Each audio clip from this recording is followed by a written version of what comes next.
Geraint Iwan dwi, a mae S4C wedi gofyn i fi i addysgu chi am roi o chwaraewyr enwoca yng Ngharfan Cymru yn 1958. Wan, tro yma, da ni'n mynd i ddod yn siarad am John Charles, a mae yna lot i ddeud am John Charles. Ac am bod fi yma yn Llanrug heddiw, dwi'n amlwg yn mynd i fynd i tŷ mam am ginio, a mae mam yn brydlon iawn efo ei chinio. Felly, awn ni amdani. Gath o enni'n Abertawe, a mae gennym fo un brawd o'r enw Mel, ond mae gennym fi fideo arall am Mel. Cerwch chi watchad hwnnw.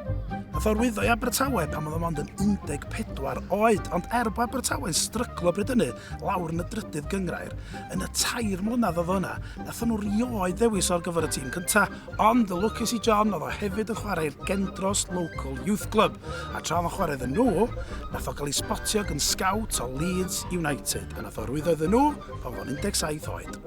Rwan, fans Abertawe, da chi ddim yn mynd i licio'r 20 eiliad nesaf yma. Dim ond mis ar ôl gadael Abertawe, nath John chwarae gêm gynta i Leeds United mewn gêm gyfeillgar yn Queen of the South. Nath i streicar nhw, Billy Hulliston, ddeud, mae John Charles oedd the best centre-half I've ever played against. A dim ond 10 diwrnod cyn hynna, nath Billy chwalu am ddiffyn Lloegr yn Wembley. Yn amlwg, mi ath John yn syth i mewn i dîm cynta Leeds, a nath o chwarae mor dda yn hanner cynta'r tymor yna, chydig o ddyddiau ar ôl i ben blwydd yn 18 oed, gath o'i gap cynta i Gymru. Oedd o mor dda adag yna, hyd yn oed pan oedd o fod i wneud i National Service, oedd nhw'n gadl o fynd ar ben wythnosa iddo fo gael chwarae i Leeds. You dropped the ball on that one, Abertawe. Ar ddechrau yrfa'n Leeds, oedd John yn cael ei symud yn ôl rhwng yn centre-half a centre-forward, ond yn ei drydydd blwyddyn yn y clwb, a fynta newydd sgorio 11 gol mewn 6 gêm, gafodd ei wneud yn centre-forward llawn amser. Dros yr 8 mlynedd nesaf, nath o sgorio dros 150 o goliau'r clwb, felly doedd hi ddim syndod fod y papurau newydd yn galw'r tîm yn John Charles United. Ond, dim pobl Prydain yn unig oedd wedi sylwi ar ei dalenta. Buongiorno. Yn Awst 1957, nath John arwyddo i Juventus yn be oedd British record transfer fee ar y pryd o 65,000 o bunna. Wan, yn union fel heddiw, oedd pobl yn gofyn cwestiynau ag hynny hefyd. Ydy pres mor fawr o hynna yn mynd i effeithio chwaraewr? Ydy symud i wlad newydd yn mynd i effeithio? Cyngrair newydd? Ydy John yn gallu handlo'r pwysau? Wrth gwrs fod o. Dim just nath o sgorio'r match winners yn 3 gêm gynta i Juventus, ond hefyd nath o orffan y lig yn top scorer efo 28 o gols, cael ei bleidleisio'n chwaraewr gorau'r tymor, a digwydd bod, efo'n bach o'i help o, nath o'n ennill y lig, a dim just one-off o hynna.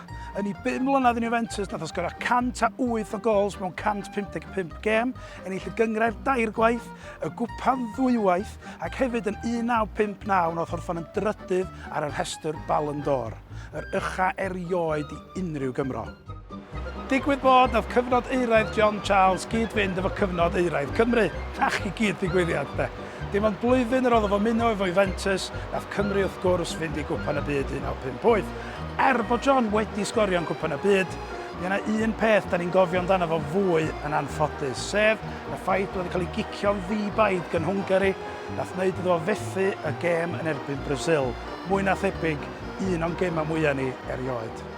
I Leeds dal i record clwb o 53,000 o bunnau i gael John yn ôl yma i Elwn Road, ac efo chwarae Gaerdydd ar Roma wedyn, nath o rioed cweit gyrraedd yr un safon a nath o'n i gyfnod cynta'n Leeds ac yn Juventus.